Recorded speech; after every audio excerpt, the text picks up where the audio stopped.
This YouTube channel does not promote any violent, harmful, or illegal activities.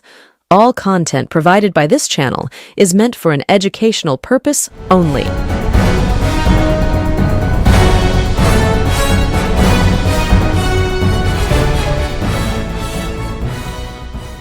দেখুন তো স্ক্রিনের পাশে যে ছবিটি দেখতে পাচ্ছেন, এই ছবিটি এই মুহূর্তে আপনারা সোশ্যাল মিডিয়ায় বা নিউজ মিডিয়ায় দেখতে পাচ্ছেন কিনা? হ্যাঁ, আমি ঠিক সেই ছবিটার কথাই বলছি যেটা আপনারা এখন দেখছেন, যেখানে বলা হচ্ছে অমিত শাহ, সৌগত রায় এক টেবিলে জেপি নাড্ডা, আরো খালি হবে কালীঘাট তৃণমূল। দেখা যাচ্ছে একটি ছবি যেখানে জেপি নাড্ডার সঙ্গে বসে লাঞ্চ বা ডিনার কিছু একটা করছেন সৌগত রায় থেকে শুরু করে শত্রুঘ্ন সিনহারা। এই ছবিটি ইতিমধ্যে আপনারা দেখেছেন, কিন্তু আপনারা যেই ছবি দেখেননি বা যেই খবর আপনাদের দেখানো হচ্ছে না, সেই খবরই আজকে এই পর্বে আমি তুলে ধরবো। আপনারা দেখছেন বঙ্গচক্র ইউটিউব চ্যানেল, আমি প্রতিবেদক সায়ন্তন চক্রবর্তী। আজকের পর্ব শুরু করার আগে প্রথমেই বলে রাখি যে ঋতব্রত ব্যানার্জি তৃণমূল কংগ্রেস থেকে বহিষ্কৃত হয়েছেন। সন্দীপন সাহা, ঋতব্রত ব্যানার্জি বহিষ্কৃত হওয়ার পরেও ঋতব্রতপন্থী তৃণমূল কংগ্রেস তৈরি হয়েছে 65 জন বিধায়কের নিয়ে। এই ঋতব্রত বন্দ্যোপাধ্যায়ের নেতৃত্বে সেই বহিষ্কৃত ঋতব্রত বন্দ্যোপাধ্যায় এখন বিরোধী দলনেতা। সেই ঋতব্রত বন্দ্যোপাধ্যায়কে নেতা হিসাবে মেনে নিতে চাইছে না এই 65 জন বিধায়কদের একাংশ, যারা ঋতব্রত বন্দ্যোপাধ্যায়ের নেতৃত্বে নতুন তৃণমূল বা ভালো তৃণমূলে যোগদান করেছেন।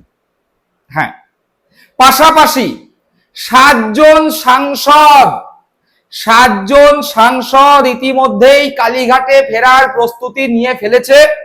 আর ঠিক যেই কারণে বিজেপিতে এই 20 জন সাংসদের যোগদান নিয়ে অত্যন্ত দ্রুততার সঙ্গে দিল্লিতে কাজকর্ম হচ্ছে।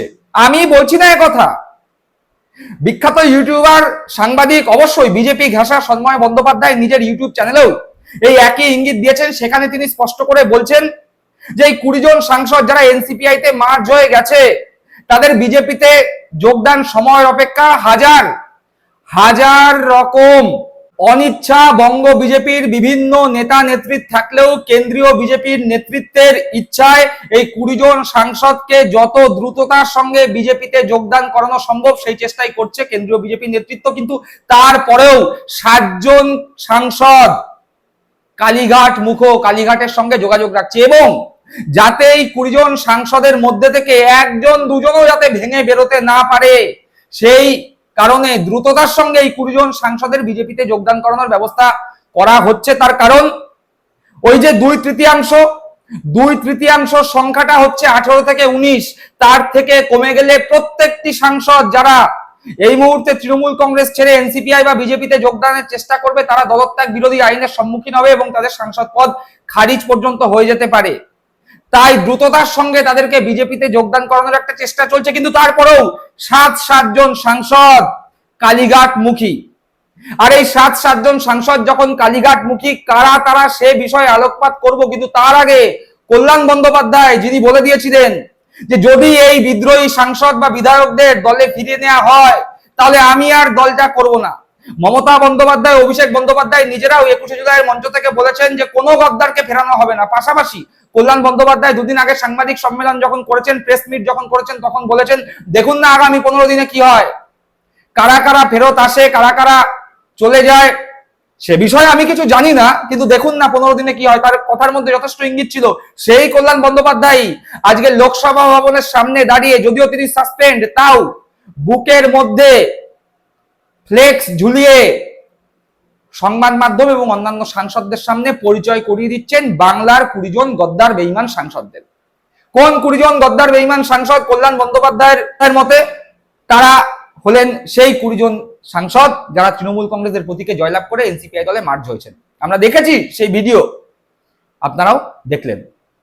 এই ব্যাপার যখন ঘটছে, ঠিক তখনই যখন বিভিন্ন সংবাদ মাধ্যম দেখাচ্ছে সৌগত রায়, শত্রুঘ্ন সিনহারা অমিত শাহের সঙ্গে ডিনার করছেন, জেপি নাড্ডার সঙ্গে লাঞ্চ করছেন, কিন্তু একটা জিনিস দেখাচ্ছে না। কি দেখাচ্ছে না? গত মঙ্গলবার যখন এনডিএ শরিক দলগুলোর সঙ্গে বৈঠক হলো, সেই বৈঠকে কাদের কাদের দেখানো হলো? কাকলি ঘোষ দস্তিদার, শর্মিষ্ঠা সরকার, জুন মালিয়া, সায়নী ঘোষ, প্রত্যেককে দেখানো হলো। শতাব্দী রায় থেকে শুরু করে আরো যারা যারা বিদ্রোহী সাংসদ আছে তাদেরকে দেখানো হলো। সায়নী ঘোষের বক্তব্য শোনানো হলো। কাকলি ঘোষ দস্তিদারদের বক্তব্য শোনানো হলো, তাদের মুখ থেকে নরেন্দ্র মোদীর প্রশংসা শোনানো হলো, কিন্তু যেটা ইচ্ছে করে চেপে দেয়া হলো বা খবর দেখানো হলো না, সেটা কি আপনারা জানেন? জানাবো। কিন্তু তার আগে ওই যে কথা বললাম, ঋতব্রতপন্থী তৃণমূল কংগ্রেসের যে 65 জন বিধায়ক, শুধু বিধায়ক নয়, বিভিন্ন জেলার তাবর তাবর নেতারা তাদের সঙ্গে রয়েছেন। আবার অরূপ বিশ্বাস থেকে শুরু করে চন্দ্রিমা ভট্টাচার্য থেকে শুরু করে আরো নামি দামি ডাকাবুকো নেতা যারা মমতা বন্দ্যোপাধ্যায়ের চারপাশে থাকতেন, সেই সমস্ত নেতারাও ঋতব্রতপন্থী তৃণমূল কংগ্রেস হয়েছেন। আর শোনা যাচ্ছে বিভিন্ন বিধায়ক নিজেদের ঘনিষ্ঠ মহলে বলছেন তারা নেতা হিসাবে ঋতব্রত ব্যানার্জিকে মেনে নিতে পারছেন না। দুটি কারণ মূলত সামনে এসছে। প্রথম এবং প্রধান কারণ হিসাবে যে কারণটি তারা বলছেন যে তারা বিজেপি বিরোধী ভোট পেয়ে জয়লাভ করেছেন। ঋতব্রতপন্থী তৃণমূল কংগ্রেসে তারা যোগদান করেছিলেন এবং ভেবেছিলেন যে ঋতব্রতপন্থী তৃণমূল কংগ্রেস সত্যিকারের বিরোধিতা করবে, বিজেপির বিরুদ্ধে বিধানসভা ভবনে সত্যিকারের লড়াইটা হবে। কিন্তু দেখা যাচ্ছে কে বিজেপি কে ঋতব্রতপন্থী তৃণমূল পার্থক্য করা যাচ্ছে না, কে শাসক কে বিরোধী পার্থক্য করা যাচ্ছে না। ববি হাকিমরা অগ্নিমিত্রা পালদের প্রশংসা করছেন, ঋতব্রত বন্দ্যোপাধ্যায় শুভেন্দু অধিকারী সুরে সুর মিলিয়েই মমতাপন্থী তৃণমূল কংগ্রেসদের আক্রমণ করছেন। সুতরাং যে সমস্ত বিধায়করা বিজেপি বিরোধী ভোট পেয়ে তৃণমূল কংগ্রেসের প্রতীকে জয়লাভ করলো, তাদের মধ্যে একাংশ বুঝতেই পারছেন না যে তারা আসলে বিজেপি না তৃণমূল। ফলতই বিজেপি বিরোধী ভোট পেয়ে আসলে বিজেপি বিরোধী করার বদলে বিজেপির সঙ্গ দেওয়াটা তারা মেনে নিতে পারছেন না। ফলে ঋতব্রত বন্দ্যোপাধ্যায়ের বিরুদ্ধে তাদের একটি ক্ষোভ তৈরি হচ্ছে। পাশাপাশি একাধিক এরকম বিধায়ক নেতা রয়েছে যারা দীর্ঘদিন ধরে বিধায়ক নির্বাচিত হয়েছেন, অতীতে মন্ত্রী ছিলেন, নিজের এলাকার দক্ষ সংগঠক। সেই দক্ষ সংগঠক, অতীতের মন্ত্রী, একাধিকবারের বিধায়করা নিজের এলাকায় বুঝতে পেরে গিয়েছেন যে জনসমর্থন আর নেই। ফলতই তারা ঋতব্রত বন্দ্যোপাধ্যায়কে নেতা হিসাবে মেনে নিতে চাইছেন না। আরো একটা কারণ, তার ঋতব্রত বন্দ্যোপাধ্যায় সবেমাত্র প্রথমবার বিধায়ক নির্বাচিত হয়েছেন। অতীতে ঋতব্রত বন্দ্যোপাধ্যায় একাধিকবার সেই সমস্ত নেতাদের বিরুদ্ধে মুখ খুলেছিলেন সিপিএম এ থাকাকালীন। সেই ঋতব্রত বন্দ্যোপাধ্যায়ের নেতৃত্বে দল করতে হবে, এটা তারা হজম করতে পারছেন না। ফলে প্রায় 20 থেকে 25 জন বিধায়ক সহ বিভিন্ন জেলার নেতৃত্বরা যারা ভেবেছিলেন যে সত্যিকারের বিজেপি বিরোধিতাটা ঋতব্রত বন্দ্যোপাধ্যায়ের নেতৃত্বে করবেন, তারা আশাহত হচ্ছেন এবং ঋতব্রত বন্দ্যোপাধ্যায়ের বিরুদ্ধে তার ব্লকের মধ্যেই একটা সুপ্ত ক্ষোভ তৈরি হচ্ছে, যা অতি দ্রুত প্রকাশ্যে আসবে বলেই রাজনৈতিক মহলের ধারণা। আর এবার আসা যাক দিল্লির কথায়। 7 জন সাংসদ মমতা বন্দ্যোপাধ্যায়ের দরজায় কড়া নাড়ছেন। ইতিমধ্যেই আপনারা দেখেছেন যে একাধিক মমতা ঘনিষ্ঠ সাংসদরা 20 জন যেই দল, তাদের মধ্যে একাধিক মমতা বন্দ্যোপাধ্যায় ঘনিষ্ঠ সাংসদ রয়েছে যারা টু শব্দটি করেনি মমতা বন্দ্যোপাধ্যায়ের বিরুদ্ধে। উদাহরণস্বরূপ বলতে পারেন মালা রায় মমতা বন্দ্যোপাধ্যায়ের বিরুদ্ধে একটা কথাও বলেছে, একটা বাক্য অভিষেক বন্দ্যোপাধ্যায়ের বিরুদ্ধে খুলে বলেছে?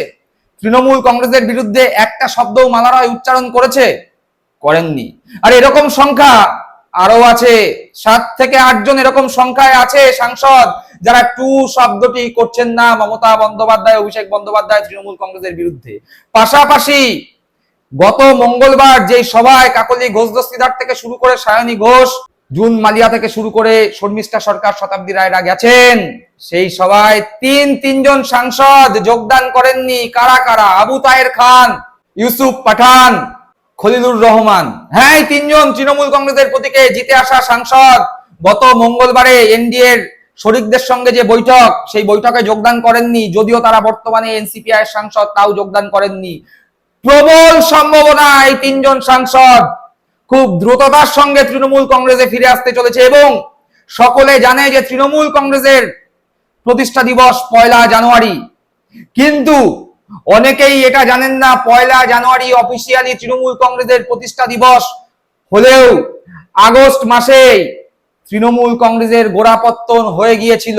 আগস্ট মাসের সেই বিশেষ দিনেই এই 7 জন সাংসদের ঘর বাপসির প্রবল সম্ভাবনা। অর্থাৎ সংবাদ মাধ্যম বা সমাজ মাধ্যমে যেটা আপনাদের দেখানো হচ্ছে যে সৌগত রায় থেকে শুরু করে শত্রুঘ্ন সিনহা, জেপি নাড্ডা অমিত শাহের সঙ্গে লাঞ্চ করছেন, সায়নী ঘোষদের বক্তব্য শোনানো হচ্ছে, কাকলি ঘোষ দস্তিদার, শতাব্দী রায়দের বক্তব্য শোনানো হচ্ছে, কিন্তু যেটা দেখানো হচ্ছে না, যেটা জানানো হচ্ছে না, সেটা হলো ঋতব্রত বন্দ্যোপাধ্যায়কে নেতা হিসাবে কিন্তু অনেক বিধায়ক আর নেতৃত্ব মেনে নিতে চাইছেন না। নিজেদের ঘনিষ্ঠ মহলে ইতিমধ্যেই তারা প্রকাশ করে ফেলেছেন, সূত্র মারফত যা খবর।